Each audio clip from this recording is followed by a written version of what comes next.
Shalom, Bapak Ibu Saudara sekalian yang kekasih di dalam nama Adonai Yeshua HaMashiach. Kembali berjumpa dengan saya Pendeta Yakub Sulistyo. Kali ini saya meluruskan statementnya Bapak Pendeta Ezra Alfred Solu, yang intinya bahwa penggunaan nama Allah atau nama Yahweh itu tidak masalah. Karena itu saya beri judul video ini kanan kiri oke. Karena mau Yahweh silakan, mau Allah ya juga silakan. Tergantung orangnya saja mau yang mana.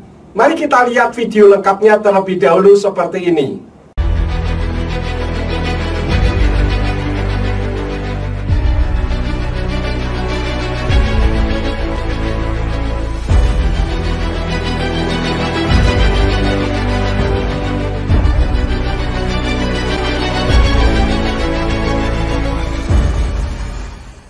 Pertanyaan berikut datang dari Ray. Saya ingin bertanya, bagaimana pendapat Bapak tentang gereja yang memakai kata Yahweh, yang mempersalahkan gereja lain yang menyebut nama Allah? Sebenarnya kalau memang hanya gereja mau pakai nama Yahweh, wajar-wajar lah. Saya juga kadang-kadang memakai nama Yahweh. Tapi memang ini ada problem karena ada grup-grup tertentu di dalam Kristen sekarang yang punya dua ciri. Pertama adalah anti Allah, dan yang kedua itu adalah mengharuskan penggunaan nama Yahweh. Bagi mereka Allah itu adalah sesembahan agama lain, dalam hal ini Islam. Dan karena itu kalau orang Kristen menyembah Allah, berarti orang Kristen menyembah Tuhannya orang Islam. Padahal Tuhannya orang Kristen itu nama Yahweh, bukan Allah. Maka menyembah Allah itu namanya menyimpang dari iman Kristen. Karena itu mereka percaya bahwa orang-orang yang masih menyembah Allah itu akan masuk neraka. Saking gigihnya mereka bahkan menuntut lembaga Alkitab Indonesia itu ke pengadilan, karena merasa telah menyesatkan umat Kristen dengan cara menerjemahkan Alkitab di mana nama Yahweh diterjemahkan menjadi Allah. Bukan cuma itu, lagu-lagu Kristen yang ada Allahnya dibuang semua. Allah ditinggikan dengan sorak-sorai, mereka ganti Allah ditinggalkan dengan sorak-sorai. Nah, itu cirinya. Beberapa gereja di Indonesia seperti itu. Sambil mengharamkan penggunaan Allah, mereka juga mengharuskan penggunaan Yahweh. Tapi saudara, saya kira dari berbagai macam literatur yang standar seperti Encyclopedia Britannica, New International Standard Encyclopedia, Encyclopedia Encarta, dan banyak ensiklopedia lain, semua mengatakan hal yang sama, bahwa Allah itu bukan nama diri, personal name, tapi Allah itu adalah sebutan yang umum untuk pencipta langit dan bumi di dalam agama-agama Semitik. Jadi dari Allah, Eloah, Ulah, semua mempunyai akar kata yang sama. Jadi sebenarnya tidak ada soal kita menggunakan kata Allah. Apakah harus kita menggunakan nama Yahweh? Tidak juga. Kenapa saudara? Karena pada waktu Alkitab diterjemahkan, Alkitab Perjanjian Lama diterjemahkan ke dalam bahasa Yunani, itu 200 tahun sebelum Tuhan Yesus lahir. Dan Tuhan Yesus sendiri tidak berkeberatan terhadap adanya Alkitab itu, namanya Septuaginta. Setiap nama Yahweh tidak dipertahankan, tapi diubah menjadi Kurios. Demikian juga Alkitab Perjanjian Baru ditulis dalam bahasa Yunani. Tiap kali ayat Perjanjian Baru mengutip ayat Perjanjian Lama yang mengandung nama Yahweh, itu diubah. Kalau bukan Kurios bisa jadi Theos. Karena itu maka itu menjadi dasar. Kalau memang Yahweh diubah menjadi Kurios, diubah menjadi Theos dalam bahasa Yunani, sedangkan kita percaya bahwa Alkitab ditulis atas pengilhaman dari Roh Kudus, berarti bahwa Roh Kudus sendirilah yang menggerakkan para penulis kitab suci untuk mengubah nama Yahweh jadi Theos atau jadi Kurios. Lalu apakah Roh Kudus salah? Apakah para penulis Alkitab salah? Apakah Yesus salah? Saya kira tidak.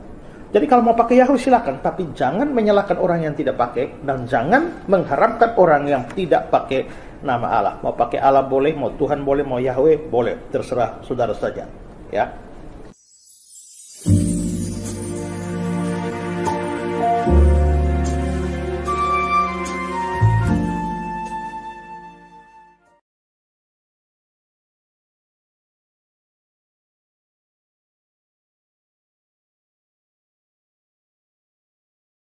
Pertanyaan berikut datang dari Ray. Saya ingin bertanya, bagaimana pendapat Bapak tentang gereja yang memakai kata Yahweh, yang mempersalahkan gereja lain yang menyebut nama Allah? Pertanyaannya perlu saya luruskan terlebih dahulu. Karena gereja yang memakai nama Allah lah yang mempersalahkan gereja yang menggunakan nama Yahweh.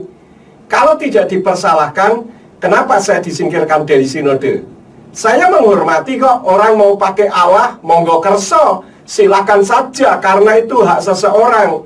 Saya sebagai gembala jemaat tentu mengajarkan apa yang ada dalam kitab suci, tidak mengajarkan apa yang tidak ada dalam firman Tuhan.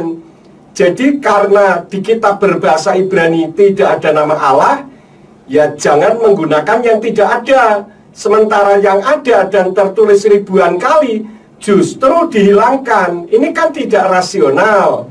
Sebenarnya kalau memang hanya gereja mau pakai nama Yahweh, wajar-wajar lah. Saya juga kadang-kadang memakai nama Yahweh. Seharusnya memang demikian, Bapak Pendeta Ezra Alfred Soru. Karena ini suatu kebenaran hakiki sebagai dasar firman Elohim, karena memang Tuhan pencipta langit dan bumi itu namanya Yahweh. Tapi memang ini ada problem karena ada grup-grup tertentu di dalam Kristen sekarang yang punya dua ciri. Pertama adalah anti Allah, dan yang kedua itu adalah mengharuskan penggunaan nama Yahweh. Yang memproblemkan itu justru orang yang menentang penggunaan nama Yahweh. Kalau mengharuskan nama Yahweh, itu kesannya pokoknya semua harus Yahweh. Itu jelas asumsi yang keliru. Yang diharuskan itu yang nama diri. Kalau yang sebutan, ya bebas saja. Mau sebut Gusti, Lord, God, Elohim, Tuhan, Dewa, Tete Manis, atau apapun sepanjang itu sebutan, ya tidak masalah. Karena itu hanya sebutan, sehingga bisa diterjemahkan. Yang tidak boleh diterjemahkan itu kan yang nama diri. Orang membuat skripsi saja, jika mengutip naskah orang, di footnote-nya tidak boleh mengganti nama penulisnya kok. Kenapa nama Tuhan diganti-ganti? Bagi mereka Allah itu adalah sesembahan agama lain, dalam hal ini Islam. Dan karena itu kalau orang Kristen menyembah Allah, berarti orang Kristen menyembah Tuhannya orang Islam. Padahal Tuhannya orang Kristen itu nama Yahweh, bukan Allah. Maka menyembah Allah itu namanya menyimpang dari iman Kristen. Sebagai intelektual Kristen, tentu Bapak Pendeta Ezra Alfred Soru tahu sejarahnya. Memang Allah itu kan asalnya dari nama diri sesembahannya orang Arab kuno suku Quraisy yang diadopsi oleh orang Kristen di Arab, sehingga Kristen Arab ada nama Allah. Nah, kita lihat terlebih dahulu video saya berikut ini. Kenapa Kristen Arab menggunakan Allah? Sejarah membuktikan karena tekanan penguasa di Arab saat itu dan karena pengaruh agama suku Quraisy. Sebelum Islam lahir, di Arab zaman jahiliyah ada 360 dewa. Di antaranya Allata, Al-Uzza, Manah, Hubal, Allah, Wat, Yaghuz, Ya'ud, Nazar, dan sebagainya. Hal itu tertulis di buku Passing Over Melintas Batas halaman 85 dan buku Bid'ah-Bid'ah di Indonesia oleh Dr. Andes Kiai Haji Badruddin Subki halaman 81. Namun di Kristen Arab sendiri sekarang sedang terjadi restorasi, sehingga setiap mereka menemukan kata nama Allah, mereka ganti menjadi ilah atau Rab, karena mereka sadar bahwa Allah itu bukan sebutan. Jadi Kristen Arab sudah menyadari bahwa Allah itu bukan sebutan, melainkan nama diri sesembahannya orang Arab kuno suku Quraisy. Islam pun memakai nama Allah tersebut dengan mengubah konsep nama dewanya orang Arab kuno zaman jahiliyah suku Quraisy, diubah konsepnya menjadi Tuhan pencipta langit dan bumi. Dan pernyataan saya ini bisa dilihat di buku Passing Over tersebut juga. Sebagai umat Nasrani, saya menghormati umat Islam yang mengubah konsep tersebut karena sudah dituangkan dalam Al-Quran sebagai kitab sucinya. Itu sebagai dasar imannya, yaitu satu-satunya kebenaran dalam kitab sucinya umat Islam. Nah, Kristen di Indonesia mengkopi umat Islam yang sudah terlebih dahulu masuk ke Indonesia karena campur tangan penerjemah kitab berbahasa Melayu yang bernama Abdullah bin Abdul Qadir Munshi, seorang sastrawan Melayu peranakan Arab Tamil yang dilahirkan pada tahun 1796 wafat pada bulan Oktober tahun 1854, yang dibesarkan di tengah budaya Melayu di Melaka. Beliau bekerja sebagai guru atau munsi kepada tentara keturunan India di garnison Melaka, lalu bekerja kepada para misionaris dan pebisnis Britania dan Amerika. Beliau pernah bekerja untuk Thomas Stamford Raffles sebagai juru tulis yang menerjemahkan Injil serta teks agama Kristen untuk London Missionary Society di Melaka dan menjadi pencetak untuk American Board of Mission di Singapura.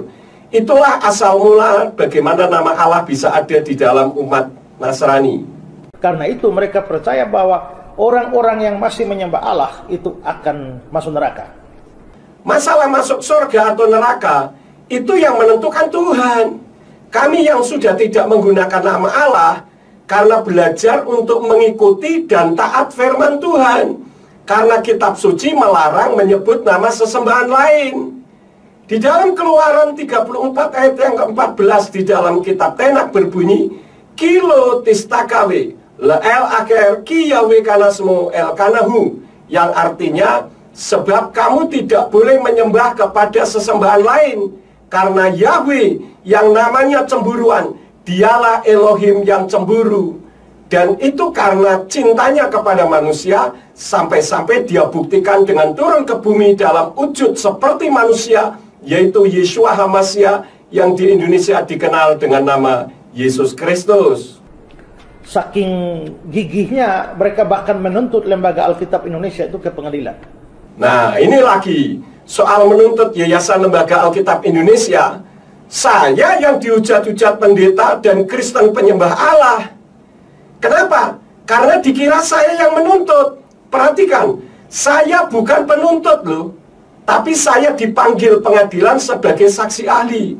Tetapi hujatan yang saya dapatkan seolah-olah saya yang menuntut. Kalau penyembah Yahweh tidak salah, seperti kata Bapak Pendeta Ezra Alfred Soru, kenapa umat Nasrani dan pendeta-pendeta Indonesia menghujat saya, bahkan memfitnah macam-macam? Jadi yang menganggap sesat yang siapa dong?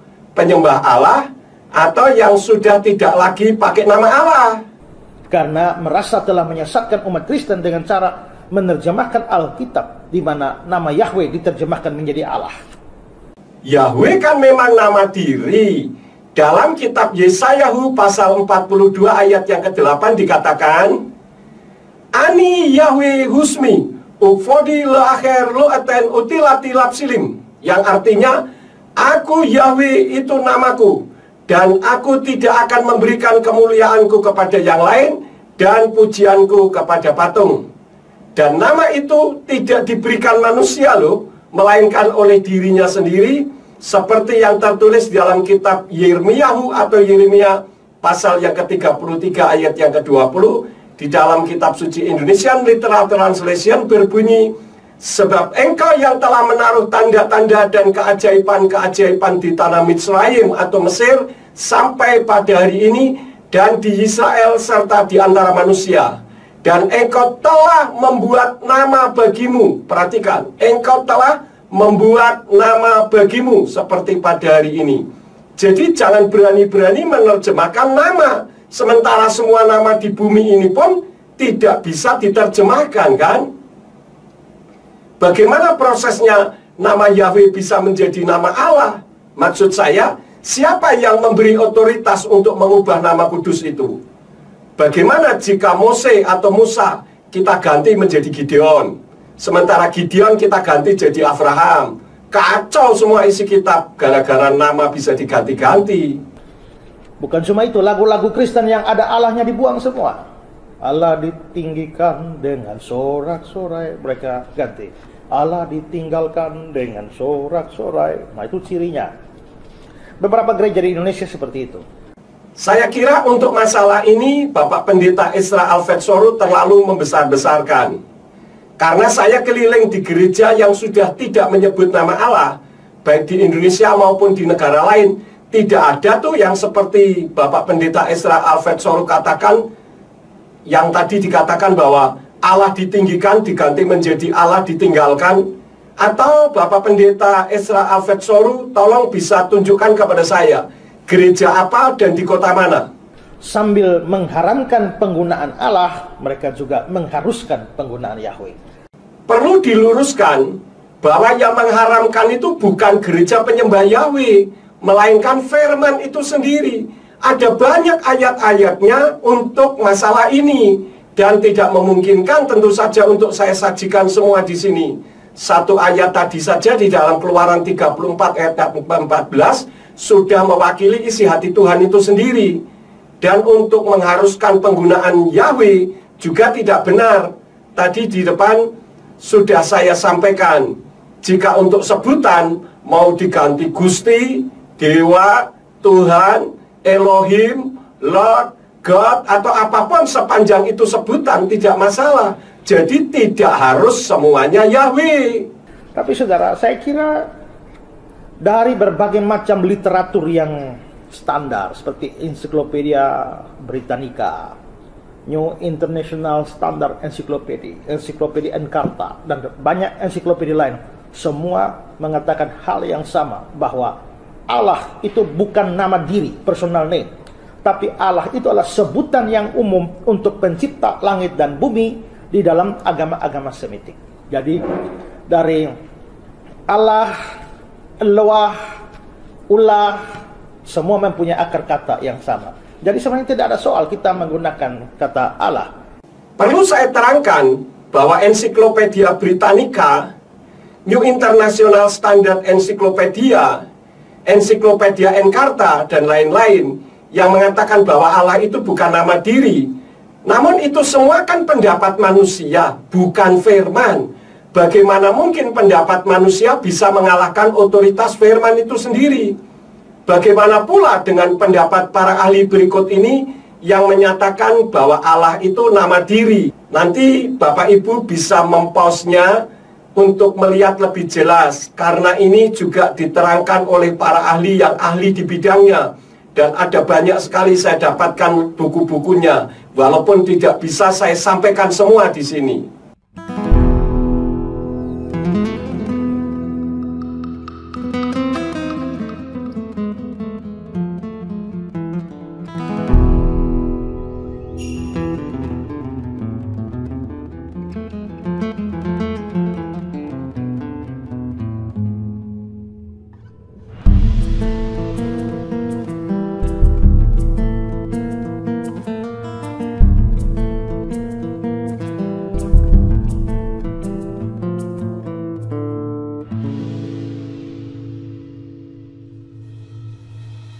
Apakah harus kita menggunakan nama Yahweh? Tidak juga.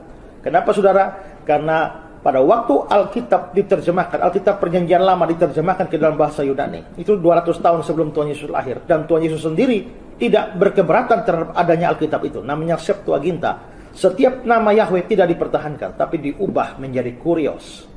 Alkitab Perjanjian Lama diterjemahkan ke bahasa Yunani, ya tidak ada nama Yahweh. Karena huruf Yunani tidak mengenal huruf YHWH yang ditulis dalam bahasa Ibrani, sehingga nama Yahweh diganti menjadi Kurios. Adakah Tuhan bernama Kurios? Kan tidak ada. Bagaimana anak cucu kita kelak jika tidak mempelajari firman dari bahasa Ibrani, tetapi dari bahasa Yunani? Mereka akan menyangka bahwa pencipta langit dan bumi itu namanya Kurios dong. Sementara Septuaginta yang mengganti nama Yahweh, kan kitab Tenek yang berbahasa Ibrani yang tidak mengganti nama Yahweh kan juga ada. Nah, mau yang mana kita belajarnya? Dari yang asli atau yang imitasi? Kalau kita beli barang, maunya yang asli atau imitasi? Bapak Pendeta Ezra Alfred Soru katakan bahwa Tuhan Yesus tidak keberatan adanya Septuaginta. Alasan dan buktinya apa? Pasti dikatakan karena Tuhan Yesus tidak mengoreksi atau mempermasalahkan Septuaginta, kan? Apakah karena Yeshua HaMashiach tidak mengoreksi berarti dibenarkan? Ingat, Tuhan Yeshua HaMashiach datang ke bumi bukan untuk mengoreksi Septuaginta loh, tetapi memberitakan kabar keselamatan melalui dirinya yang tidak lain adalah Yahweh itu sendiri. Demikian juga Alkitab Perjanjian Baru ditulis dalam bahasa Yunani. Tiap kali ayat perjanjian baru mengutip ayat perjanjian lama yang mengandung nama Yahweh, itu diubah. Kalau bukan kurios bisa jadi theos. Karena itu maka itu menjadi dasar. Kitab suci perjanjian baru tidak ditulis dalam bahasa Yunani, tetapi dalam bahasa Ibrani. Ada banyak kesalahan-kesalahan perjanjian baru, khususnya soal idiom Ibrani, tetapi diterjemahkan dengan pola pikir orang Goyim atau orang yang bukan orang Yahudi. Untuk lebih jelasnya, silahkan bisa baca buku Ruach Emet berikut ini yang ditulis oleh Rabi Yahudi. Ini adalah buku yang saya miliki, yang saya beli ketika saya pergi ke Amerika. Dan lagi, jika perjanjian baru Yunani, jika diklarifikasikan dengan perjanjian lama, jadi tidak cocok. Contohnya apa? Contohnya, di perjanjian baru tidak ada nama Yahweh kan? Dan itu dianggap benar. Padahal Yahweh kekal. Di dalam Keluaran 15 ayat yang ke-18, di dalam kitab Tenach katakan Yahweh Yimlok Leolam Waed, yang artinya Yahweh memerintah kekal selama-lamanya. Nah, arti kekal selama-lamanya adalah eksistensinya kekal atau keberadaannya.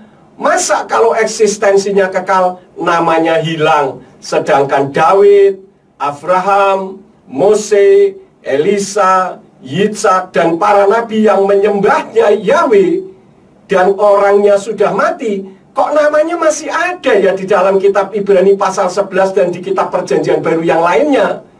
Yang disembah mereka yang hidup kekal kok namanya hilang. Apakah ini masuk akal? Coba kita renungkan. Karena yang dibaca kitab berbahasa Yunani, ya nama Yahweh hilang. Bahkan sejak di perjanjian lama juga sudah hilang. Padahal yang berbahasa Ibrani juga ada.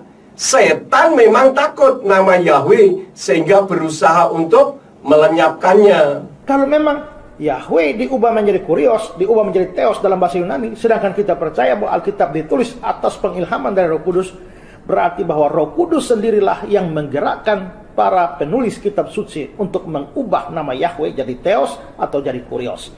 Lalu apakah Roh Kudus salah? Apakah para penulis Alkitab salah? Apakah Yesus salah? Saya kira tidak. Tentu saja Ruach HaKodes atau Roh Kudus tidak mungkin salah dalam mengilhami penulis kitab suci.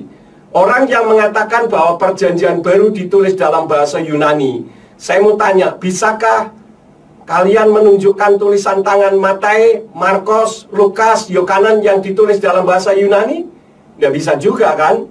Kitab suci justru mengatakan bahwa Tuhan tidak pernah mempercayakan bangsa lain dalam menulis kitabnya. Karena firman-Nya mengatakan dalam kitab Yesayahu atau Yesaya pasal yang kedua, ayat yang ketiga bagian B, di sana ditulis, sebab dari Sion akan keluar Torah, di mana di dalam terjemahan kitab Yayasan Lembaga Alkitab Indonesia mengatakan pengajaran. Karena memang Torah itu artinya pengajaran. Dan firman Yahweh dari Yerusalem, bukan dari Yunani. Kemudian di dalam kitab Roma pasal 3 ayat yang kedua katakan bahwa dari orang bersunat telah dipercayakan firman Elohim. Nah, orang bersunat pada saat itu yang dimaksud siapa? Tidak lain adalah orang Yahudi. Dan orang Yahudi tidak menulis dalam bahasa Yunani. Jadi bukan ditulis dalam bahasa Yunani yang menghilangkan nama Yahweh. Jadi kalau mau pakai Yahweh silakan, tapi jangan menyalahkan orang yang tidak pakai, dan jangan mengharamkan orang yang tidak pakai nama Allah. Mau pakai Allah boleh, mau Tuhan boleh, mau Yahweh boleh, terserah saudara saja. Ya. Kami yang sudah tidak memakai nama Allah tidak menyalahkan yang masih pakai loh ya. Apa yang saya sampaikan itu dasarnya firman. Jadi kalau dikatakan menyalahkan, salahkanlah firman yang menyalahkannya. Jangankan mau pakai nama Allah, mau menyembah batu juga saya tidak punya hak untuk melarang kok. Kalau Pak Pendeta Ezra Alfred Soru sudah mengerti kebenaran hakiki dari firman, tetapi mengatakan mau pakai Allah boleh, mau pakai Tuhan boleh, mau pakai Yahweh boleh. Lalu yang untuk dijadikan panutan yang mana nih? Yang paling benar yang mana? Karena tidak mungkin ada dua kebenaran dengan satu materi yang sama.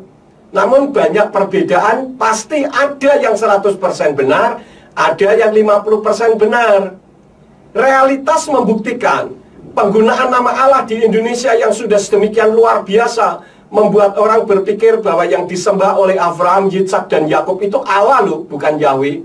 Selain itu membuat umat Nasrani jadi ragu-ragu menggunakan nama Yahweh, padahal tertulis ribuan kali, sementara Allah tidak ada sama sekali.